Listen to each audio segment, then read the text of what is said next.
ते ब्रीफ होतं की each and every killing should be like real and gruesome. ह्या सिनेमामध्ये प्रत्येक ॲक्शन बरोबर काहीतरी इमोशन होतं.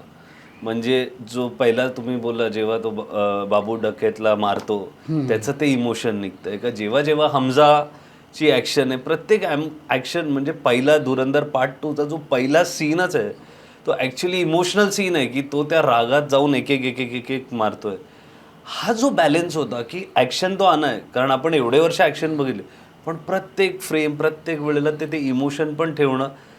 ॲज अ ॲक्शन डिरेक्टर तुम्ही काम करताय, मग हे कसं तुम्ही जमून काय होतं वेगळं ब्रीफ का जे बघतायत नवीन ॲक्शन डिरेक्टर त्यांनी काय याच्यातून घेतलं पाहिजे, काय प्रोसेस आहे?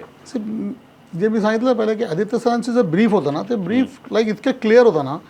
त्यांनी काय सांगितलं की हा जे ॲक्शन आहे ना, हा जो बदला ते घेणार आहे, जो रिव्हेंज तो घेणार आहे ना, हे असं एक एक्झाम्पल सेट व्हायला पाहिजे की लोकांनी रेप करण्यापूर्वी विचार केला. त्यांना ते कळायला पाहिजे की जर आपल्याबरोबर असं झालं तर काय होणार. ते ब्रीफ होतं की each and every killing should be like real and gruesome. So that the person who's trying to attempt should be scared of that. हो, कारण जेव्हा शेवटी तो बहिणीला भेटून लोक ॲज अ ऑडियन्स तुम्ही समजता, तुम्हाला वाटतं हे करेक्ट हे बरोबर केलं नाही, खूपच हां. छान. आणि जेव्हा आम्ही ते आम्ही 7 दिवस रिहर्सल केलं होतं त्याचं, ते पूर्ण जागाचा. आम्हाला जागा दिली होती त्यांनी, ओरिजिनल जागा दिली होती.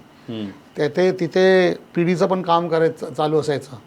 ते लोक सजवायचे, ते कारण ते पण बंगलो होतं ना, ते पुढं डिलॅपिलेटेड होतं. ओके. त्याला कम्प्लीट डेकोरेशन, कम्प्लीट जिचं आम्हाला रूम हवा होता, त्याचे दारे हवे होते तोडायला, ते सगळं ते आम्ही बनवलं. ते आता रील्स मध्ये बघतो तो टुरिस्ट स्पॉट झालाय बंगलो तिकडे, आता होईल लोक रील काढताय.